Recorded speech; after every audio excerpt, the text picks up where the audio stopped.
Monsoon से मुसीबत। वैसे तो जब भी बारिश आती है तो लोगों के चेहरे खिल उठते हैं, क्योंकि इतनी गर्मी के बाद अगर इंद्रदेव मेहरबान हो जाएं तो हर कोई खुश होता है। लेकिन राजधानी दिल्ली में शायद लोगों ने इस बारिश का उस तरीके से वेलकम नहीं किया है जिस तरीके से, जितनी बेसब्री से लोग इंतजार कर रहे थे।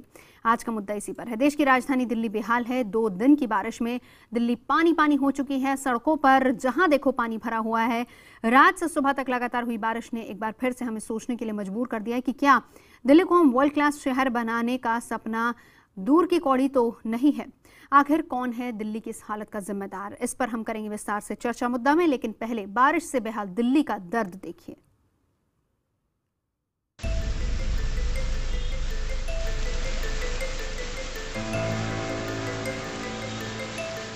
ये तस्वीरें हैं देश की राजधानी दिल्ली की, वो शहर जिसे हम सिंगापुर जैसा बनाने की बात करते हैं, वो शहर जहां से देश की दशा और दिशा तय होती है। मगर देखिए, मॉनसून की 2 दिन की बारिश ने इस दिल्ली का क्या हाल किया है। सड़कों पर रेंगती गाड़ियां, पानी भरने की वजह से ट्रैफिक धीमा, पानी निकालने के लिए कोई इंतजाम नहीं। एमसीडी की पोल खोलती ये तस्वीरें काफी कुछ बयां करती हैं। आइए अब आपको बताते हैं कि लगातार दूसरे दिन शनिवार को हुई बारिश ने दिल्ली की क्या गत की। मैं इस समय खड़ा हूं पुरानी दिल्ली रेलवे स्टेशन के पास में, और आप देख सकते हैं कि ये जो ट्रैक है, इसी ट्रैक से पुरानी दिल्ली रेलवे स्टेशन के लिए ट्रेनें जाती हैं, इसी रास्ते से गुजरती हैं। पुरानी दिल्ली रेलवे स्टेशन पर पानी जमा होने की वजह से ट्रैफिक पूरी तरह से ठहर गया। यहां सवारियों को लेकर एक बस घंटों यूं ही पानी में फंसी रही। दरअसल सड़क पर पानी भरा होने की वजह से ड्राइवर को गटर नहीं दिखाई दिया और टायर उसमें फंस गया, और 4 घंटे तक बस यूं ही फंसी रही। बारिश के बीच एमसीडी के कर्मचारी बेबस, ट्रैफिक पुलिस भी लाचार। ये तस्वीरें हैं देश के सबसे बड़े सरकारी अस्पताल एम्स के पास की। फ्लाईओवर के पास पानी जमा होने की वजह से देखिए गाड़ियों को चलने में कितनी दिक्कत हो रही है। आईएनए मार्केट के आसपास के पूरे इलाके का यही हाल है। ये तस्वीरें हैं दिल्ली के आनंद विहार इलाके की। पानी भरने की वजह से लोगों को भारी मुसीबत का सामना करना पड़ रहा है। ऐसा ही कुछ हाल मानसरोवर पार्क का भी है। मुनीरका के भी कई इलाकों में पानी भरने की वजह से गाड़ियां रुक रुक कर चल रही थी। जेएनयू पास में होने की वजह से यहां काफी तादाद में छात्र छात्राएं रहते हैं। उन्हें भी कोचिंग पहुंचने में काफी दिक्कतें हुई। दिल्ली के उप मुख्यमंत्री मनीष सिसोदिया के निर्वाचन क्षेत्र पटपड़गंज की तस्वीरें भी देखिए। यहां लोग जलभराव की वजह से खासे गुस्से में हैं। इनकी शिकायत है कि हाई प्रोफाइल इलाका होने के बावजूद यहां पानी निकालने का कोई इंतजाम नहीं है। दिल्ली और यूपी को जोड़ने वाले गाजीपुर इलाके की तस्वीरें देखिए। फ्लाईओवर के पास जाम लगा हुआ है, गाड़ियां रेंग रही हैं, लोग वक्त पर दफ्तर पहुंचने के लिए परेशान हैं, मगर कोई राहत नहीं मिल रही। जलभराव की दिक्कत सिर्फ दिल्ली में ही नहीं बल्कि दिल्ली से सटे नोएडा में भी दिखाई दी। नौकरी पेशा लोग जो रोजाना दिल्ली से नोएडा जाते हैं, उनके लिए शनिवार का दिन काफी भारी रहा। नॉर्मली 20-25 मिनट से जहाँ 1-1 घंटा लग रहा है। बहुत सारा ट्रैफिक मिल रहा है। बताइए कहाँ ट्रैफिक मिल रहा है और कितनी देर रुकना पड़ रहा है? आधा 1-1 घंटा रुकना पड़ रहा है, बहुत पानी भरा पड़ा है। मौसम विभाग के मुताबिक अगले 3 दिन दिल्ली और आसपास के इलाकों में भारी बारिश होगी। मौसम विभाग का कहना है कि पिछले 3 दिन में राजधानी में 100 मिलीमीटर से ज्यादा बारिश हो चुकी है। बहरहाल शनिवार की बारिश से दिल्ली के ज्यादातर नाले उफान मारने लगे। चौंकाने वाली बात यह है कि एमसीडी दिल्ली के तमाम 680 नालों की सफाई पूरी करने का दावा कर रही है। एमसीडी के मुताबिक दिल्ली के सभी नालों की सफाई 30 जून तक पूरी हो चुकी है। दक्षिणी दिल्ली नगर निगम ने साउथ दिल्ली के सभी 268 नालों की सफाई कर उसमें 31,782 टन सिल्ट यानी गाद निकालने का दावा किया है, जबकि उत्तरी दिल्ली के 182 नालों में से 9,156 टन गाद निकालने का दावा किया गया है। वहीं पूर्वी दिल्ली नगर निगम ने 230 नालों में से 46,263 टन गाद निकालने का दावा किया है। मगर शनिवार की बारिश ने इन तमाम दावों की पोल खोल दी। बहुत रेयर एरियाज हैं जहां पर 1 घंटा या आधे घंटे से ज्यादा पानी रुक रहा होगा। बाकी जगह पर मैं ऐसा मानता हूं कि हमारे व्यवस्थाएं, हमारे अरेंजमेंट्स बिल्कुल पुख्ता हैं, और हमारा स्टाफ आज सैटरडे संडे में भी ऑन ग्राउंड है। मैं मानता हूं कि बहुत ज्यादा पानी के भराव की समस्या पूर्वी दिल्ली में नहीं। दिल्ली सरकार ने शुक्रवार को जलभराव की शिकायत के लिए हेल्पलाइन शुरू की थी। उधर बीजेपी शासित एमसीडी ने जल जमाव के लिए आम आदमी पार्टी की सरकार को जिम्मेदार ठहराया है। दिल्ली सरकार ने खराब नालों को इसके लिए जिम्मेदार ठहराया है। सियासी दल एक दूसरे को कोस रहे हैं, मगर आम लोगों की मुसीबत का शायद किसी को ख्याल नहीं। दिल्ली का कोई कोना अछूता नहीं जहां पर जलभराव ना हुआ हो। शनिवार का दिन तो किसी तरह से निकल गया, लेकिन मौसम विभाग की चेतावनी ने दिल्ली सरकार और एमसीडी की सांसें अटका दी हैं, क्योंकि दोनों ही विभागों की तैयारियों की परीक्षा की असली घड़ी जो आ चुकी है। कैमरामैन दिनेश देवरी के साथ रवि सिंह, दिल्ली, IBN 7। तो दिल्ली की हालत आपने देख ली कि दिल्ली की हालत क्या है।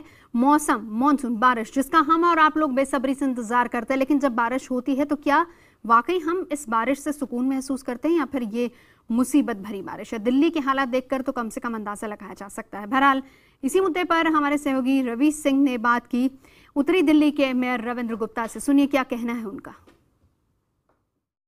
देखिए, मैंने 1 महीने पहले मुझे इसकी बड़ी चिंता थी और मुझे जानकारी थी कि जब बरसात एकदम आएगी और दिल्ली में जल भराव होगा तो एकदम जो ना पैनिक क्रिएट होगा। मैंने उसको लेकर मुख्यमंत्री केजरीवाल जी को 1 महीने पहले ही पत्र लिख दिया था कि आपका PWD डिपार्टमेंट जो है वो सुस्त है और आप अपने डिपार्टमेंट को इंश्योर कीजिए जिससे PWD के जो बड़े बड़े नाले आपके अंतर्गत आते हैं, दिल्ली सरकार के अंतर्गत, वो अगर साफ़ हो जाएं तो दिल्ली में जल भराव की समस्या काफ़ी कम हो जाएगी। लेकिन उन्होंने अफसोस ये है कि कोई ज़्यादा ध्यान नहीं दिया और एक बारिश आते ही जिस तरह से दिल्ली के अंदर जल भराव हुआ वो बड़ी चिंता का विषय है। चिंता का विषय, लेकिन खैर इस पर तो हम बात करेंगे, पर हम दिल्ली और आसपास के इलाकों की तस्वीरें भी हम आपको दिखा दें कि दिल्ली और पूरे NCR में हालांकि बारिश हो रही है, अच्छी खासी बारिश हो रही है, लेकिन इसका असर अलग अलग इलाकों में किस तरीके से पड़ा है। जल जमाव जैसी समस्याएं बहुत सी जगह पर सामने आ रही, चाहे वो गुड़गांव हो, फरीदाबाद हो, नोएडा हो, गाजियाबाद हो, हर जगह पर इस तरह की तस्वीरें हमें देखने को मिल रही हैं। पानी भरने की वजह से सड़कों पर भी लंबा ट्रैफिक जाम देखा जा सकता है और इसके अलावा गाड़ियां भी रेंगते हुए चल रही हैं।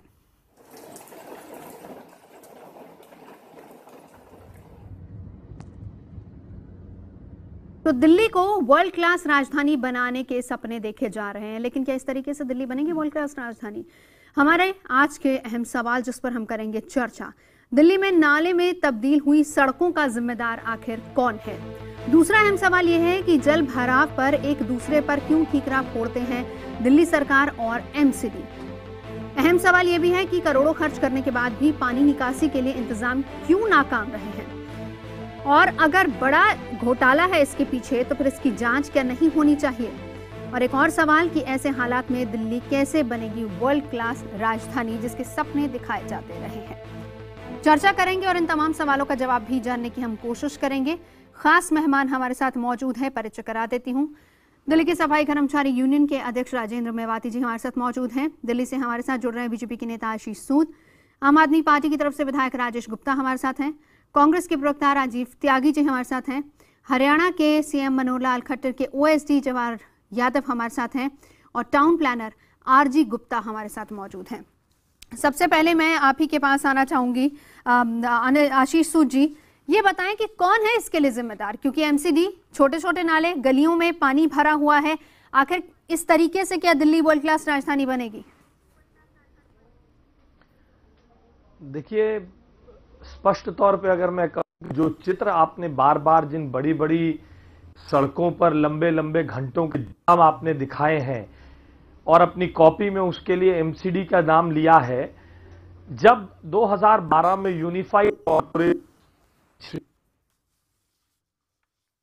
आशीष जी लौटेंगे, बारिश का असर लग रहा है कि ऑडियो पर भी पड़ गया। हम कोशिश करेंगे कि आपका ऑडियो थोड़ा क्लियर करवाया जाए। मैं दोबारा लौटूंगी आपके पास, लेकिन उसके बाद राजेश गुप्ता जी मैं आपसे जानना चाहूंगी, क्या इसके लिए दिल्ली सरकार जिम्मेदार नहीं? क्योंकि जब आप लोग सत्ता पर आए थे तो आपने सबसे पहले यही दावा किया था कि हर बार, ये तो हम भी जानते हैं, दिल्ली में बहुत सालों से मैं भी रह रही हूँ, देख रही हूँ कि हर साल यही होता है, चाहे वो कांग्रेस की सरकार रही हो, MCD में तो बीजेपी ही सत्ता पर काबिज थी, लेकिन हालात इसी तरीके के होते थे। और खुद मनीष सिसोदिया ने कहा था कि कम से कम इस बार लोग बारिश का मजा लेंगे, बारिश से लोग परेशान नहीं होंगे, लेकिन लोग तो परेशान हो रहे हैं।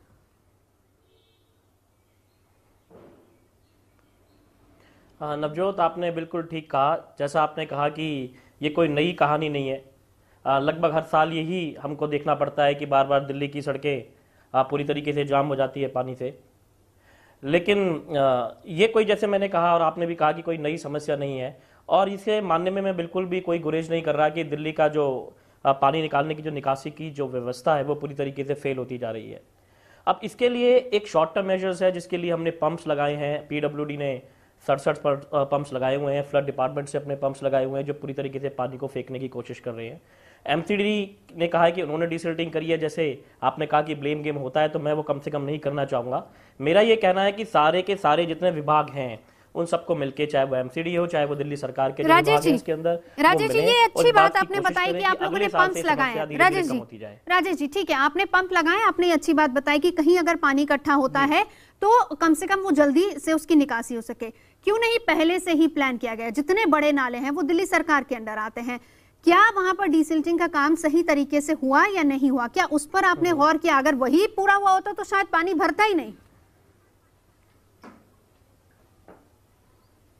नहीं, जहां तक बड़े नालों की बात है तो डिसिल्टिंग का काम पूरी तरीके से पूरा हो चुका है, और बल्कि इस बार हमने उसको पूरी तरीके से ऑनलाइन करने की कोशिश करी और उस पर एक चेक भी रखा। तो हमने उन नालों को पूरी तरीके से क्लीन कर दिया गया था। लेकिन होता क्या है कि कुछ नाले पीडब्ल्यूडी के पास में है, कुछ एमसीडी के पास में आ जाता है, कुछ डीडीए के पास में है, और उनमें सामंजस्य नहीं बैठ पाता, जिस वजह से ये समस्या आती है। तो जैसा कि मैंने कहा कि हम ये कोशिश करें कि हम सारे के सारे इकट्ठे बैठे और ये कोशिश करें कि साल दर साल हम इस समस्या को ठीक कर पाए, क्योंकि दिल्ली की आबादी बढ़ रही है। दिल्ली के कुछ नाले इस किस्म से हैं जिसके ऊपर मकान बन चुके हैं, कहीं पर रेस्टोरेंट्स बन चुके हैं, जिनकी गंदगी उनमें आती है और वो बंद हो जाते हैं। तो ये सब मिलके बैठ के राजनीतिक चीजों को इससे अलग रखते हुए ये देखना पड़ेगा कि दिल्ली कैसे बारिश का सिर्फ लुत्फ ले और तकलीफ में ना आए हर बारिश। चलिए, आपने कहा कि आपने बड़े नालों की सफाई पहले से करा ली थी, यानी वो सारा काम हो रखा है। अब इसका मतलब तो ये हुआ कि वो नाले जो छोटे हैं, जो कि एमसीडी के अंडर आते हैं, उनकी वजह से पानी भर रहा है। आशीष जी, आप अपनी बात यहां पर रखिए, कौन जिम्मेदार है इसके लिए? देखिए, जितनी भी बड़ी सड़कें आपने बार बार दिखाई हैं जहां पर दिल्ली की जनता घंटों तक परेशान होकर खड़ी है, वो पीडब्ल्यूडी के अंतर्गत आती है। मैं सहमत हूं, ब्लेम गेम नहीं होना चाहिए, सबको मिलकर काम करना चाहिए। मैं ध्यान दिलाना चाहता हूं दिल्ली की बेहतरी और आने वाले प्रशासनिक सुधारों के लिए हर साल दिल्ली पुलिस वक्त से पहले 162 ऐसे पॉइंट्स चिन्हित करती है जहां पर निरंतर पानी भरने की घटनाएं होती रही हैं। काश जितनी शाइस्तगी से आज राजेश जी यहां बता रहे हैं, उतनी जिम्मेदारी से केजरीवाल सरकार ने उन 162 पॉइंट्स को ठीक करने का काम किया होता जो पहले से दिल्ली सरकार को मालूम के अंदर आते हैं। एमसीडी ने क्या काम किया? क्या आप लोगों ने छोटे नालों की सफाई कराई? वो भी तो आपके अंदर आते हैं। ठीक है, मैं मान रही हूँ कि ठीक है, मानिए केजरीवाल सरकार की गलती है, अरविंद केजरीवाल उनका डिपार्टमेंट फेल हुआ है, मान लीजिए, कुछ ही महीने हुए ना सत्ता में आए हुए। आप लोग तो कब से सत्ता पर काबिज है एमसीडी की, आपको तो दिल्ली की हालत से बखूबी वाकिफ हैं आप लोग। देखिए, मैं आपको बताता हूं ना, आप इसका टेक्निकल पक्ष समझिए। जब कॉलोनी के छोटे नाले से पानी बहकर कहां जाएगा? कॉलोनी के बाहर के बड़े नाले पर जाएगा। हमारी सफाई करने के बावजूद हम क्रिटिसिज्म इसलिए झेलते हैं क्योंकि उस नाले का आउटफॉल जो मेन रोड पर जाता है, उस मेन रोड के नाले पर पीडब्ल्यूडी ने गाद निकालने का काम भली भांति नहीं किया है। आप मेरी बात को, इस चर्चा को, यानी आपने जो छोटे नाले हैं उनकी सफाई आप लोगों ने करवाई, आप ये कहना चाह रहे हैं? जी बिल्कुल कराई है, परंतु उसकी निकास कैसे हो? उसका निकास ठीक से इसलिए नहीं हो रहा क्योंकि बड़े नालों की सफाई नहीं, यही आप कहना चाह रहे हैं? ठीक है, ठीक है, मैं आप ही के पास आ रही हूँ राजेंद्र जी। राजेंद्र जी हमारे साथ मौजूद हैं। नवजोत जी, आशीष जी रुकिए। दिल्ली सरकार की तरफ से ये कहा जा रहा है कि हमने बड़े नालों की सफाई कराई, यानी कि छोटे नालों में प्रॉब्लम है। एमसीडी के अंडर आते हैं सारे नाले, उनका ये कहना है कि छोटे नालों की सफाई थी, पानी निकासी का साधन नहीं है, बड़े नालों में दिक्कत थी, इस वजह से वो राज्य सरकार को ब्लेम गेम कर रहे हैं। मैं रियलिटी जान लेती हूँ। राजेंद्र जी हमारे साथ मौजूद है, ये प्रेसिडेंट है सफाई कर्मचारी यूनियन दिल्ली के। मैं लौटती हूँ, दिल्ली की जनता त्राही किस जगह पर कर रही है? मैं लौटती हूँ आपके पास। हालात क्या है? एमसीडी जिम्मेदार या फिर दिल्ली सरकार? देखिए आशीष जी झूठ बोल रहे हैं, दिल्ली की जनता यहाँ पर। अब आप मेरे को बात करने दोगे? आशीष जी सुनिए, मैं ग्राउंड रियलिटी भी आपको दिखा दूंगी, कौन इसके लिए जिम्मेदार है? राजेंद्र जी हमारे साथ है। राजेंद्र जी क्लियर कीजिए, क्या एमसीडी जिम्मेदार है या फिर दिल्ली सरकार? आशीष जी झूठ बोल रहे हैं, कोई काम नहीं हुआ है। वो कागजी खाना पूर्ति करके इन्होंने बता दिया इतने टन हमने कूड़ा उठा दिया, गाद निकाल दिया। मैडम मैं आपको बताऊं, 2007 तक डिसिल्टिंग के लिए जो आउटसोर्सिंग से काम होता था उसका लगभग 150 करोड़ रुपए का बजट था। अगर आज की बात करो तो 250 से 300 करोड़ उसका बजट होना चाहिए। इन्होंने वो डिसिल्टिंग का बजट खत्म कर दिया कि डिपार्टमेंट की लेबर उसको काम करेगी। किन्होंने? बीजेपी की सरकार ने, जो भी रहे तत्कालीन मेयर वगैरह, एमसीडी के। उन्होंने कहा कि भाई जो हमारे डिपार्टमेंट की लेबर है वो उसे करेगी, जबकि उस डिपार्टमेंट की जो लेबर है वो नाला बेलदार, बहुत ऊंट के मुंह में जीरा वाली बात है। जितने नाले हैं उतनी लेबर भी नहीं होगी।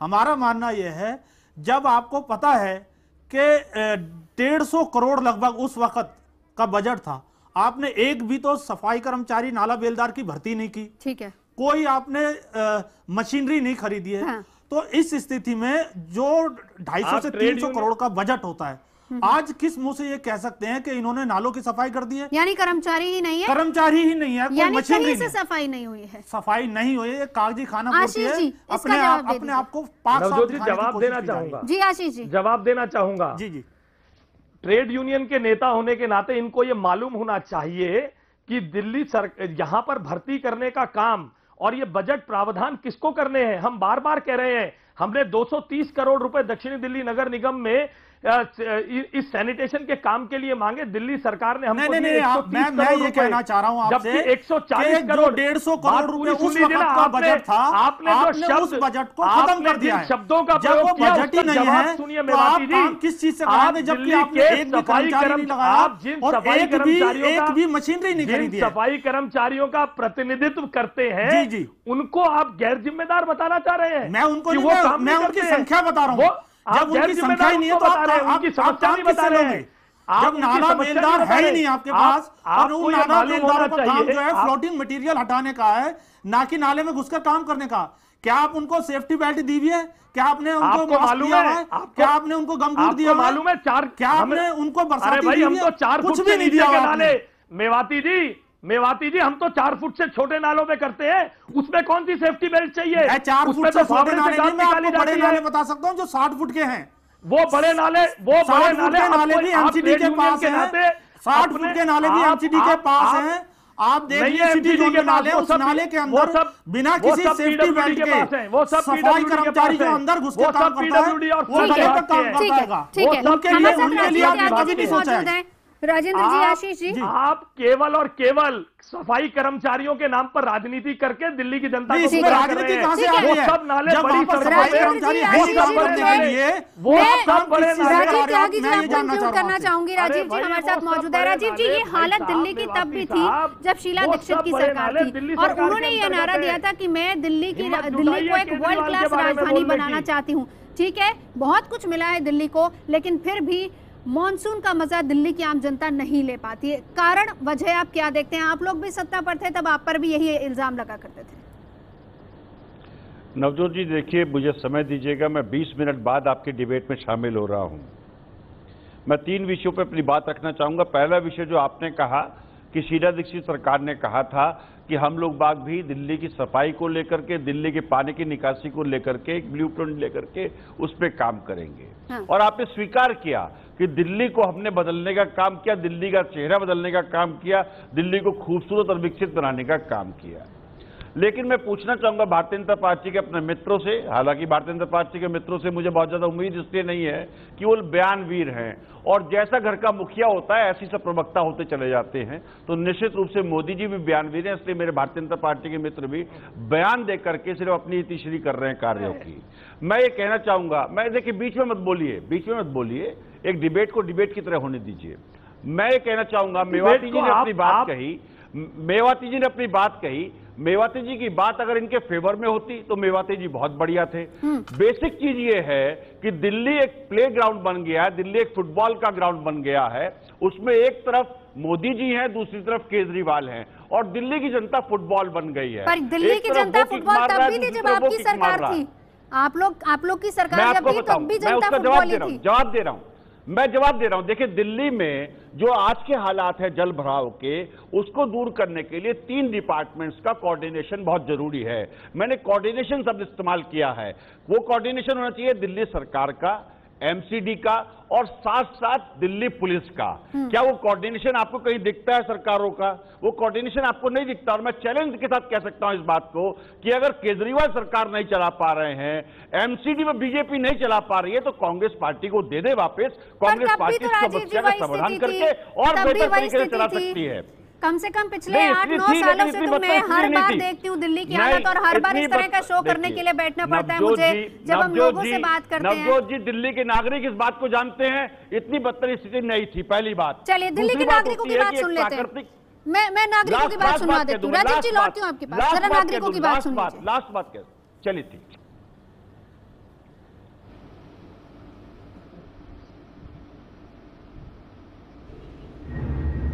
मैं इस समय खड़ा हूं पुरानी दिल्ली के प्रियदर्शनी कॉलोनी, और कॉलोनी का नजारा आपको दिखाना चाहूंगा कि किस तरीके से घरों के अंदर यहां पर पानी भर चुका है। कुछ लोग जो है छतों पर आ चुके हैं क्योंकि घरों में पानी घुस गया है।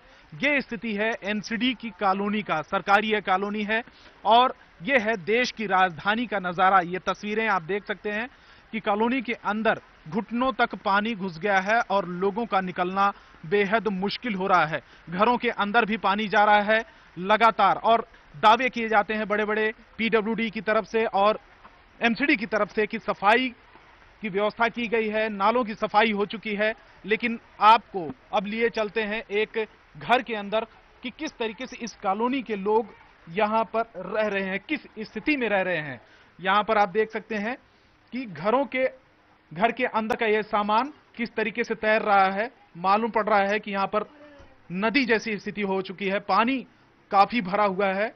हम इसी तरह सुबह लगातार 4 घंटे हो गए हमारे लिए, हम इसी वजह से बैठे पड़े। इस पे देखो हमारा सारा सामान पानी में बह रहा है, हम लोग परेशानी उठाते हैं। सरकार ने एमसीडी कोई सुध लेने वाला नहीं, कोई सुध लेने वाला नहीं है सर। बहुत मुश्किलें झेली है सर, नहीं तो झाड़ू वाड़ू कुछ भी नहीं लगती है, ऐसे ही कूड़ा वूड़ा से कचरा ऐसे ही पड़ा रहता है यहाँ पर। और आप देख सकते हैं कि किस तरीके से यहाँ पर लगातार दिक्कतें हैं, दिक्कतों का सामना लोगों को करना पड़ता है। और ये एमसीडी की कॉलोनी है, सरकारी कॉलोनी है। ये तस्वीरें हैं कि घरों के अंदर पानी भरा हुआ है और लोगों को कितनी मुश्किलें होती हैं, किस तरीके से दिक्कत होती है, लेकिन सुनवाई नहीं है और पानी निकालने के लिए कोई व्यवस्था नहीं है, यानी कि समुचित व्यवस्था ना होने की वजह से सही तरीके। तो ये रवि सिंह ये तस्वीरें दिखा रहे थे।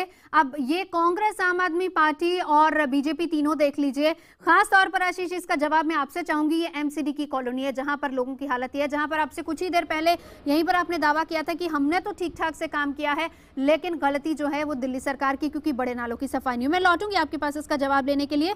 हालत गुड़गांव की भी वैसी है। जवाहर यादव जी हमारे साथ मौजूद है। जवाहर जी, एक रिएक्शन मैं आपका चाहूंगी इस पर। गुड़गांव को आपने बहुत खूबसूरत बनाया है, यकीनन लोग कहते हैं, तारीफ करते हैं, और बहुत महंगाई गुड़गांव में हो गई, बड़े महंगे महंगे फ्लैट्स वहां पर लोगों को मिल रहे हैं, आईटी हब एक तरीके से बना दिया गया है। लेकिन जब मॉनसून आता है, जब बारिश आती है, तो गुड़गांव की हालत भी दिल्ली से कोई बहुत सुधरी हुई नहीं है। नवजोत जी, एक तो मुझे लगा नहीं कि मैं इस डिबेट में किस लिए जोड़ा, क्योंकि सारा का सारा विषय आज का दिल्ली की चर्चा का था। परंतु जहां तक आप कहते हैं कि गुड़गांव बहुत अच्छा बना, मैं इससे भी सहमत नहीं हूं। गुड़गांव को कंक्रीट का जंगल बनाने के लिए अभी तक सरकारें काम करती रही है। यहाँ जो बुनियादी सुविधाएं हैं, जो ढांचागत संस्थाएं हैं, वो खड़ी होनी चाहिए, वो बिल्कुल नहीं है। उसके लिए मनोहर सरकार प्रयास कर रही है, ईमानदारी से प्रयास कर रही है। मैं कुछ प्रयासों का जिक्र करना चाहूंगा। हमने पानी भराव के रोकने के लिए लगभग एक सेक्टर 27 और 28 है, जिसका कल आपके ही एक सहयोगी चैनल ने दिखाया था, वहां 90 करोड़ रुपए दिए हैं। ऐसी जो हीरो होंडा चौक है, उसके लिए सरकार जैसी मनोहर सरकार आई, उन्होंने 40 करोड़ रुपए केवल एक चौराहे से पानी की निकासी ठीक से हो सके उसके लिए खर्च किए हैं। और गुड़गांव के विकास के लिए लगभग 1500 करोड़ रुपए खर्च किया जा रहा है, चाहे वो पीडब्ल्यूडी हो, चाहे हमारा हुड्डा डिपार्टमेंट हो, चाहे गुड़गांव नगर निगम हो। पैसे आप कितने भी दें, लेकिन जनता संतुष्ट होनी चाहिए। क्या जनता संतुष्ट है या नहीं, ये बताएं। हालत तो अभी भी वैसी है। देखिए, आप हालत वैसी है और वैसी अभी 1 साल और रहेगी, मैं उससे मना नहीं कर रहा। चले ईमानदारी से कम से कम आप ये मान रहे हैं। प्लानिंग नहीं की गई कि पानी की निकासी कैसे होगी। नहीं, जो विरासत में मनोहर सरकार को मिला, उसको मैं आपको कुछ चीजें मैं कहूंगा, मुझे थोड़ा अवसर दीजिएगा। मैंने लगभग 25 मिनट सबको सुना है। आपके पास एक हमारे यहाँ बासापुर नाला है, बासापुर नाला NH8 का जो लेफ्ट एरिया है, वहां पर आता है 30 मीटर होकर, और जैसे ही NH8 को पार करता है, आगे जाके वो 10 मीटर हो जाता है।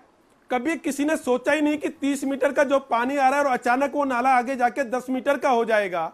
तो उसके हमारी सरकार ने 135 करोड़ रुपए जैसे ही हमारे ध्यान में आया, हमने आते ही 135 करोड़ रुपए का प्रावधान किया कि एक जो 30 मीटर का 10 मीटर का नाला है उसको भी बढ़ाकर 30 मीटर का किया जा सके। अगले 1 साल तक स्थिति इसी तरीके की रहेगी, लेकिन लौटकर मैं ये भी आपसे जानूंगी कि कब स्थिति पूरी तरह से ठीक होगी। चलिए, अच्छी बात है, आप मान रहे हैं कि हालात वहां पर ऐसे हैं और थोड़ा समय लगेगा उनको ठीक करने के लिए। प्राइम टाइम शो 8 बजे का एक बड़ा सवाल, हमारा आज का सवाल ये है कि क्या बिहार विधान परिषद में हार से बिखर जाएगा लालू नीतीश कुनबा? हाँ या ना में आप हमें जवाब दीजिए। जवाब भेजने का तरीका आसान है, I-7 स्पेस देकर करवाए हाँ और N ना लिखिए, 5181 पर SMS कर दीजिए। जवाब आपको बताएंगे रात 8 बजे।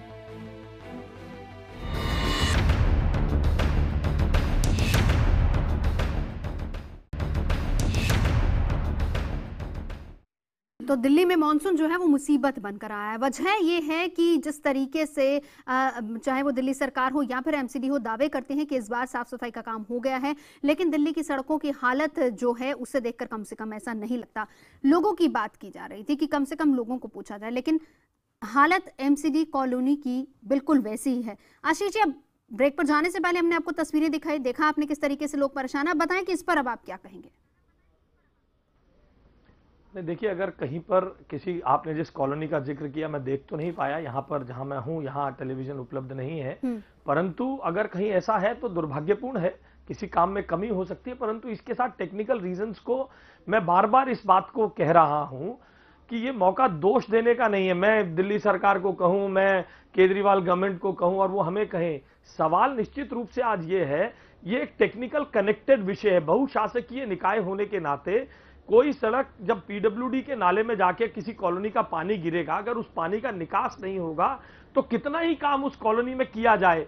इतने सारे सफाई कर्मचारी काम करते हैं, कहीं काम में कमी भी हो सकती है। ठीक है, मैं इस बात को मान रहे हैं बात की कमी हो सकती है। आवश्यकता टाउन प्लानर हमारे साथ आरजी गुप्ता जी भी मौजूद है। मैं लौटूंगी गुप्ता जी आपके पास, लेकिन सुबह से बिल्कुल मैं लौट रही हूँ गुप्ता जी, लौट रही हूँ। मैं समझ सकती हूँ बहुत देर से आप भी इंतजार कर रहे हैं, लेकिन सुबह से हमारे पास बहुत सारे हमारे दर्शक जो हैं वो हमें तस्वीरें भेज रहे हैं।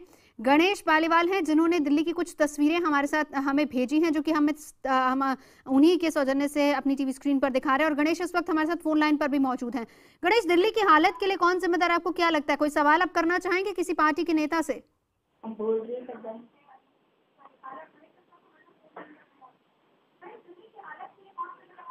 गणेश, टीवी का वॉल्यूम कम कीजिए शिव गणेश, और हमें बताइए ये तस्वीरें अपने जो हमें भेजी हैं कौन से इलाके की हैं, क्या सवाल है आपका? आप कुछ सवाल करना चाहेंगे, स्थिति बताएंगे कैसी है दिल्ली की?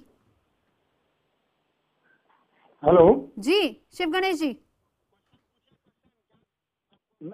हाँ, मेरा समस्या ये है, मैं किसी पार्टी को ब्लेम नहीं करना चाहूंगा और पिछले 10 साल से दिल्ली की यही स्थिति में लगातार देखते आ रहा हूँ। और इस बार मैं देखता हूँ कि दिल्ली में जब द्वारिका के क्षेत्र की मैं बात करूँ, जहाँ सेक्टर 7 में मैं रहता हूँ, उसकी स्थिति ये है कि जहाँ पर हम द्वार कहते, स्वागत द्वार है द्वारिका का सेक्टर 7, फ्लाईओवर से उतरते ही वहाँ पर पिछले 2-3 दिन से जब बारिश हो रही है और घुटनों तक पानी वहाँ पर भरा हुआ है। और हमारे मुख्यमंत्री, उप मुख्यमंत्री, इधर मेयर बार बार ये दावा कर रहे हैं कि हमने पूरी तरीके से दिल्ली में जलभराव की समस्याओं को दूर किया है। अभी भी उप मुख्यमंत्री ने ट्वीट करके चलिए मैं इस पर एक छोटा सा रिएक्शन ले लेती हूँ। राजेश गुप्ता जी हमारे साथ आम आदमी पार्टी के, आपने कहा कि दावे आपने किए, देख लीजिए जनता की आपके दावों से संतुष्ट है या नहीं, संक्षेप में जवाब दे दीजिए राजेश जी। नवजोत, जैसे कि जब मैंने शुरुआत करी थी तभी कहा था कि हम ब्लेम गेम खेलने नहीं आए, और मैं बार बार इस बात को कह रहा हूं कि सभी एजेंसियों को साथ बैठने की जरूरत है। और इसी के लिए हमारे डिप्टी मिनिस्टर ने इस बात को समझा और एक ऐसी एजेंसी जो डूडा की हमने शुरुआत करने की बात करी, जिसके अंदर सभी एजेंसियां इकट्ठी हों और जहां पे हम एक तरफ से कह सके कि हमें नाले साफ करने हैं, तो चाहे वो नाले पीडब्ल्यूडी के हों, चाहे डीडीए के हों, चाहे डीएसआईडीसी के हों, चाहे एमसीडी के हों, वो सब साफ हों। दिल्ली की जनता सिर्फ बरसात का लुत्फ उठाना चाहती है, वो इस राजनीति में नहीं पड़ना चाहती। जो कांग्रेस के साथी जो 15 साल राज कर चुके हैं वो ये बता रहे हैं कि भाई उन्हें वापस दे दी जाए, ये सब नहीं चाहती दिल्ली की जनता। सिंपल काम कि बारिश हो, लोग इसे एंजॉय करें और इस गंदगी से बचें। That's it. मैं ये कहना चाहता हूँ सब मिलकर काम करें, यही दिल्ली के लिए अच्छा हो। पर ऐसा हो नहीं रहा है कम से कम, क्योंकि इस बार लोगों को फिर वही, जैसा हर बार लोग मानसून एंजॉय करते थे या कहें कि रेन का पेन लेते थे, वो इस बार भी ऐसा ही है। जरा लोगों की बात सुनिए, परेशान कितने लोग। सर जीपीओ के नीचे जाकर देखिए कितना पानी है सर। अब मैं सर मंदिर होके आया हूँ, मेरे गोडी इतना पानी है मंदिर में भी। सर कुछ नहीं हो सकता यहाँ पर, ऐसे ही पानी ऐसे ये पानी रहता है यहाँ पर। बहुत ज्यादा ट्रैफिक जैम हर जगह मिल रहा है। कितनी देर एक अमूमन कितना आपको लगता है टाइम आने में, और आज कितना आने जाने में लग रहा है? नॉर्मली 20-25 मिनट से जहाँ एक घंटा लग रहा है। 1 घंटा लग रहा है। आज बहुत ज़्यादा ट्रैफिक मिल रहा है। बहुत सारा ट्रैफिक मिल रहा है। बताइए कहाँ ट्रैफिक मिल रहा है और कितनी देर रुकना पड़ रहा है? आधा 1 घंटा रुकना पड़ रहा है, बहुत पानी भरा पड़ा है। कहाँ पानी जमा आपको मिला? जामा मस्जिद। जामा मस्जिद। आईटीओ पे भी आज यहाँ पे जाम दिख रहा है अभी? बिल्कुल, आईटीओ पर भरा पड़ा पानी से। आरजी गुप्ता जी हमारे साथ टाउन प्लानर है। आरजी गुप्ता जी, कौन जिम्मेदार है इसके लिए? क्यों नहीं दिल्ली के लोग मौसम का मजा ले पाते? रेन पेन क्यों बन गई है?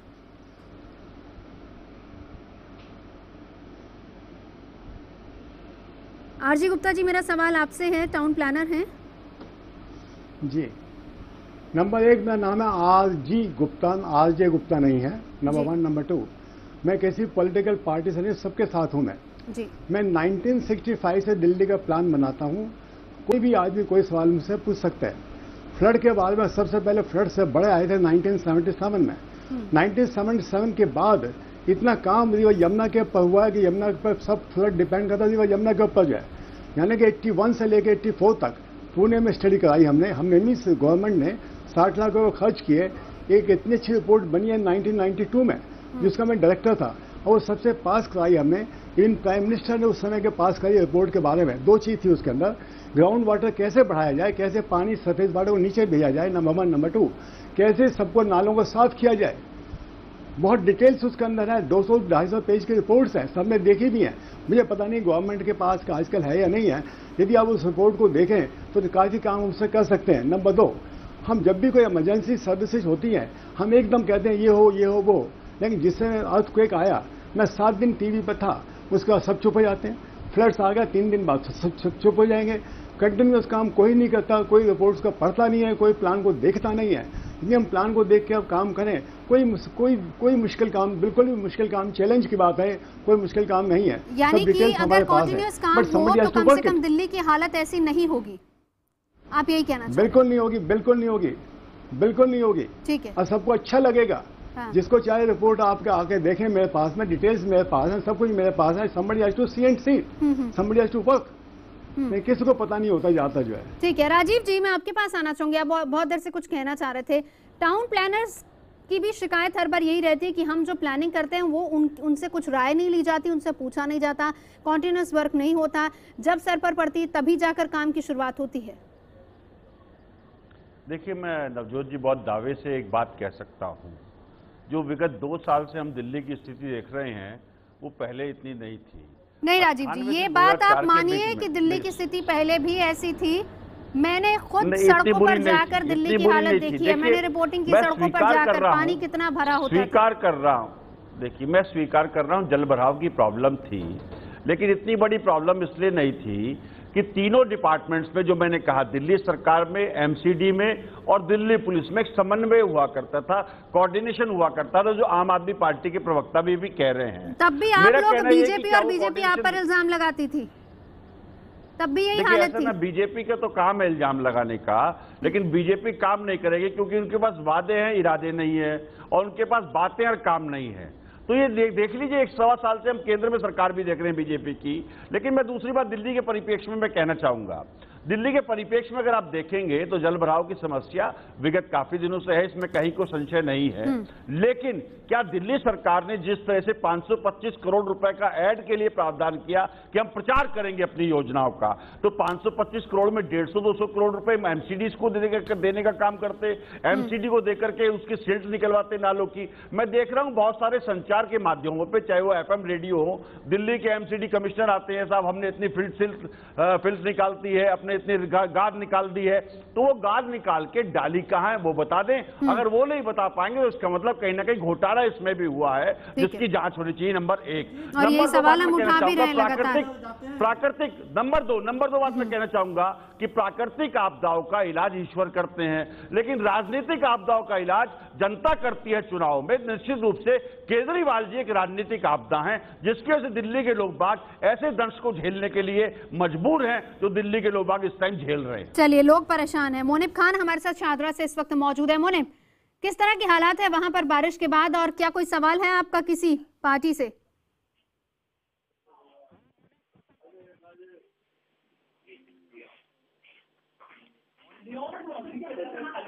जी, मैं तीनों पार्टी के जो मेंबर वहाँ बैठे हैं उनसे पूछना चाहता हूँ कि जब सबसे पहले बीजेपी की सरकार थी, उसके बाद कांग्रेस की सरकार आए और अब आम आदमी पार्टी की सरकार है, तीनों के नेताओं का अपने अपने कार्यकाल में यही कहना था कि वो जल्द से जल्द जो है यहाँ के जो वाटर लॉगिंग की समस्या को दूर कर देंगे, लेकिन सालों बीत गए, हर साल वही स्थिति होती है। दिल्ली की सड़कों पर हमें जाम का सामना करना पड़ता है वाटर लॉगिंग की वजह से। सारे घरों में वाटर के गलियों में, सड़कों में वाटर लॉग। अभी हमारे मोहल्ले में, जब मैं यहाँ शाहदरा में हूँ, यहाँ पर पूरे गलियों में लॉगिंग है, वाटर पानी जमा हुआ है, आने जाने में दिक्कत का सामना करना पड़ता है। तो हम नेताओं से ये पूछना चाहते हैं कि आखिर इस समस्याओं का समाधान कब तक निकलेगा? कब तक निकलेगा तमाम समस्याओं का समाधान? आम आदमी पार्टी की तरफ से राजेश गुप्ता जी, इसका जवाब दीजिए। दिल्ली की वो जनता जिसने आपको 67 सीटें देकर सत्ता पर बिठाया और आप ही से उम्मीदें हैं, जवाबदेही आपकी सबसे पहले। हाँ, एमसीडी की भी है, मैं जवाब आशीष जी से भी लूंगी। जी नवजोत, बिल्कुल ठीक कहा कि जवाबदेही हमारी है, और मैं ये बात कह सकता हूं कि हम पूरी तरीके से उस पर काम कर रहे हैं। और मेरा मानना है कि दर बार जैसे अगले साल हम उम्मीद करते हैं कि 25% कम से कम इसके अंदर कमी आए, और जितनी जल्दी हो सके हम सब एजेंसियों के साथ में बैठ के बात कर सके। इसके साथ साथ मैं अपने कांग्रेस के प्रवक्ता को जरूर कहना चाहूंगा कि उन्होंने सही कहा कि केजरीवाल एक तरीके से आपदा उनके लिए तो कम से कम साबित हो गई है, क्योंकि जीरो पे आ गए हैं। तो हम तो पहले ही कहते थे कि भ्रष्टाचार का एक ही काल केजरीवाल। मैं तीनों पार्टियों से रिक्वेस्ट करूंगी कि हम इस पर सियासत नहीं करें। आज दिल्ली की जनता वाकई परेशान हो रही है। आशीष जी, देखिए, जो सुधार, प्रशासनिक सुधारों की जरूरत है, उसके लिए पहल दिल्ली के चीफ सेक्रेटरी को और दिल्ली की केजरीवाल सरकार को करनी होगी। आखिर क्या कारण है, क्यों नहीं इस बारे में सोचा गया कि इस बहुशासकीय, इस मल्टी प्रशासनिक चीज को बदलने के लिए क्यों पिछली शीला दीक्षित सरकार ने तो राजनीति के तहत 600 सड़कें सफाई और क्या आम आदमी पार्टी अपनी ईगो को नहीं छोड़ पा रही है? अरे जिसकी दिल्ली की जनता पिस रही है, त्यागी साहब बताइए ना। त्यागी साहब, किसी वजह से 9% पर रह गए हो, बताइए। शांति रखो। मेरे मित्र, इसी वजह से 9% पर रह गए हो, क्योंकि कारण है कि जवाब तो आपसे मांगे जाएंगे ना। हमने जो काम किया वाले मुझे जवाब देने दीजिए। मेट्रो से लेकर के डीटीसी की बस तभी आप 9% पर रह गए मिस्टर त्यागी, व्यवस्था से तभी आप 9% पर रह गए। हर जगह काम किया हमने, दिखता है। काम चिल्लाइए और चिल्लाइए थोड़ा, दिल्ली की जनता को आपका चरित्र हमारे हारने के कारण विकास नहीं है। चिल्लाइए और चिल्ला लीजिए, बताइए ना, जवाब दे दूं। आपकी चिल्लाहट पूरी हो गई तो मैं जवाब दे दूं। अरे भाई, जवाब ले लेते हैं आशीष जी से। राजीव जी, एक बात कह रहे हैं कि कोऑर्डिनेशन होना चाहिए। वो कोऑर्डिनेशन को कांग्रेस पार्टी तो करेगी नहीं, वो कोऑर्डिनेशन तो आपकी केजरीवाल सरकार या भारतीय जनता पार्टी की सरकार। तुम तो कटोरा लेके मांगोगे कि हमें दे दो दिल्ली चलाने का काम, और क्या करोगे आप लोग? आशीष जी, वजह से कोई भी आपकी लड़ाई नहीं सुनना चाहता। लोग रिजल्ट चाहते हैं, लोग चाह रहे हैं कि कम से कम हमें रिजल्ट मिले। लोग टैक्स के रूप में पैसा भरते हैं, लोगों ने वोट देकर आप लोगों को सत्ता पर बैठाया, लेकिन चाहे वो अब आपने दिल्ली की हालत देख ली। तकरीबन सभी लोग ये कह रहे हैं कि आज की स्थिति नहीं है, 10 साल से इसी तरह के हालात हैं। आशीष जी, जवाब रख दीजिए जल्दी से अपना। जी, मेरा केवल इतना कहना है, इसको पुनः विचार करना पड़ेगा दिल्ली की सरकार को। क्या दिल्ली को बेहतर बनाने का बताइए। राजीव जी, जवाब ले लेते हैं एक बार, मैं फिर आपके पास लौटूंगी। जवाब है ही नहीं इनके पास कोई भी। ठीक है, उनको रखने दीजिए अपनी बात, जो भी जवाब है उनको रखने दीजिए। आशीष जी, इसमें दिल्ली के वाटर लॉगिंग की समस्या का निदान करने के लिए दिल्ली की सरकार को सोचना पड़ेगा कि कुछ सड़कें दिल्ली सरकार के पास रहे, कुछ सड़कें डीडीए के पास या ज्यादातर नगर निगम के पास। मेरे सवाल का जवाब दीजिए। जब नालों में से गाद निकाली गई, आपके सवाल का जवाब देने के लिए नहीं बैठा मिस्टर त्यागी। 6% वोट वाली पार्टी में जवाब निकाला मैं। हमारे साथ कॉलर इस वक्त मौजूद है। आप इसी तरीके से अगर बहस करेंगे तो शायद जवाब नहीं मिल पाएगा, क्योंकि सियासत की जरूरत नहीं है, लोगों को रिजल्ट चाहिए। हमारे साथ एक कॉलर मौजूद है।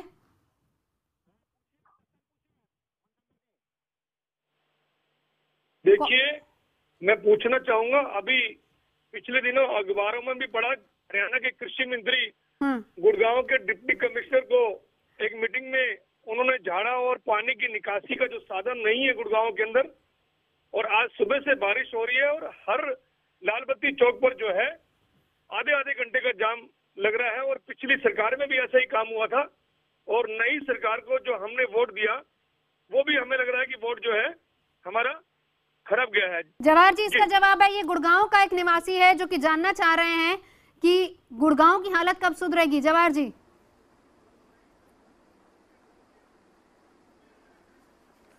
अब मेरा आपसे निवेदन है नवजोत जी, नवजोत जी मेरा एक आपसे निवेदन है, आप मुझे 2 मिनट दीजिएगा। दिल्ली की सरकार 15 साल बाद परिवर्तन हुआ, वो कुछ कर पाएगी नहीं कर पाएगी ये वहां के लोग तय करेंगे। हरियाणा में 10 साल बाद बदलाव हुआ है, परंतु आने वाली जो सरकार आई हुई है मनोहर सरकार, उसकी उपलब्धियां मैं आपको बताना चाहता हूं। एक तो अनिल मनचंदा जी मेरे मित्र हैं, वो क्या कह रहे हैं वो मैं जानता हूं, इसलिए उस पर मैं टिप्पणी नहीं करना चाहता। जो दर्शक के रूप में अनिल मनचंदा जी है वो मेरे मित्र है, इसलिए मैं उस पर कोई टिप्पणी नहीं करना चाहता।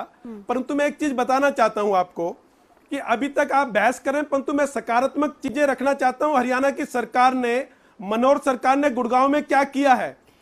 3 चौराहे हैं मुख्यतः गुड़गांव में, इफ्को चौक, सिग्नेचर टावर और राजीव चौक। इनके लिए 787 करोड़ रुपए मनोहर सरकार ने दे दिए हैं। जवाहर जी, वाटर लॉगिंग इसके अलावा हीरो होंडा चौक है जिसके लिए 150 करोड़ रुपए दिए। मेरी बात सुन लीजिए पहले आप प्लीज। आपने मुझे मुश्किल से मौका दिया तो मेरा निवेदन है मुझे बोलने की आजादी दीजिएगा। हीरो होंडा चौक के लिए 150 करोड़ रुपए दिए ही नहीं, केवल एक वलेचा मुंबई की कंपनी है, उसको टेंडर भी जारी कर दिया नई सरकार ने। डिटेल में मत जाइए ना जवाहर जी, आप इतनी डिटेल में कोई इंटरेस्ट नहीं। लोग सिर्फ रिजल्ट चाहते हैं, रिजल्ट कब तक आएगा बस इतना बता दीजिए। आप मान चुके हैं बात कि हाँ थोड़ा वक्त लगेगा, कितना लगेगा बस ये बता दीजिए। देखिए मुझे नहीं मालूम, अगर बच्चे होने की प्रक्रिया में 9 महीने लगते हैं तो लोग 1 महीने में कैसा चाहेंगे, और आप ऐसा कैसे चाहते हैं। आप 10 साल के 15 साल के कुशासन को बदलना चाहते हैं तो उस पर समय लगेगा। मैं एक सकारात्मक बहस कर रहा हूं, अभी तक आप उस बहस को प्रमोट कर रहे हैं जिसमें लोगों की आवाज सुनाई नहीं दे रही है। सिंपल आपने ये बात मानी, मुझे बहुत अच्छा लगा था, लेकिन आप जवाब तो दीजिए कम से कम कि वक्त कितना लगेगा। तो मॉनसून में मुसीबत, सबसे ज्यादा परेशानी जो कि अरसे से दिल्ली की जनता झेल रही है वो है जल जमाव की। हालांकि तमाम सियासी पार्टी एक दूसरे पर ब्लेम कर रहे हैं, सिविल अथॉरिटीज एक दूसरे पर ब्लेम कर रहे हैं। एमसीडी कह रही दिल्ली सरकार जिम्मेदार है, दिल्ली सरकार कह रही है एमसीडी जिम्मेदार है, और सत्ता पर कोई भी काबिज हो हर कोई एक दूसरे पर आरोप प्रत्यारोप कर रहा है। लेकिन दिल्ली की जनता को क्या वाकई इस जल जमाव से राहत मिल सकती है? नहीं। आरजी गुप्ता जी, एक समाधान ताकि दिल्ली में जल जमाव की समस्या ना हो और लोग बारिश का मजा ले सके, कैसे ये सुधरेगी?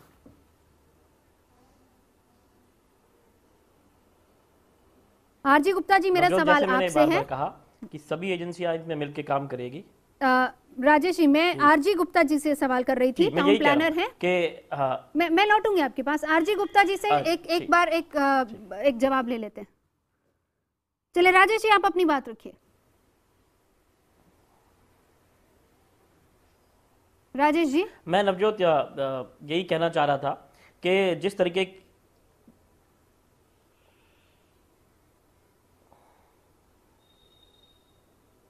बारिश का असर शायद हमारी चैट पर भी पड़ रहा है। राजेश जी, तुरंत से 10 सेकंड में अपनी बात रख दीजिए। मैं अगर अपनी बात रखना चाहूं तो सिर्फ इतना ही है कि हमारी कोशिश यही होगी कि सारी एजेंसियां मिलकर काम कर सके, और जो 65 साल की गाद इस राजनीतिक नालों में गिरी हुई है इन्हें हम साफ करें और आराम से लोग अच्छी तरीके से बारिश का लुत्फ ले सके। आशीष जी, क्या आप तैयार हैं? क्या आप तैयार हैं दिल्ली सरकार के साथ हाथ मिलाकर काम करने के लिए, दिल्ली की जनता के लिए? दिल्ली सरकार, हाँ जी बिल्कुल, उन 162 वल्नरेबल पॉइंट्स जहां पर दिल्ली में वाटर लॉगिंग होती है, दिल्ली सरकार उसका एक्शन प्लान बनाए। हमने कॉमनवेल्थ में भी दिल्ली नगर निगम ने दिल्ली की सफाई में दिल्ली की सरकार का सहयोग किया। जिस तरीके से आप लोग यहाँ पर बैठ के कम से कम दिखा रहे हैं, एक दूसरे को सहयोग दे रहे हैं, अगर वाकई ग्राउंड रियलिटी ऐसी हो जाए तो हम उम्मीद करते हैं, चलिए इस बार तो लोगों ने बारिश का मजा नहीं लिया, लेकिन अगले मॉनसून जरूर लोग बारिश का मजा लेंगे। मुद्दा में फिलहाल इतना ही। तमाम खास मेहमानों का बहुत बहुत शुक्रिया।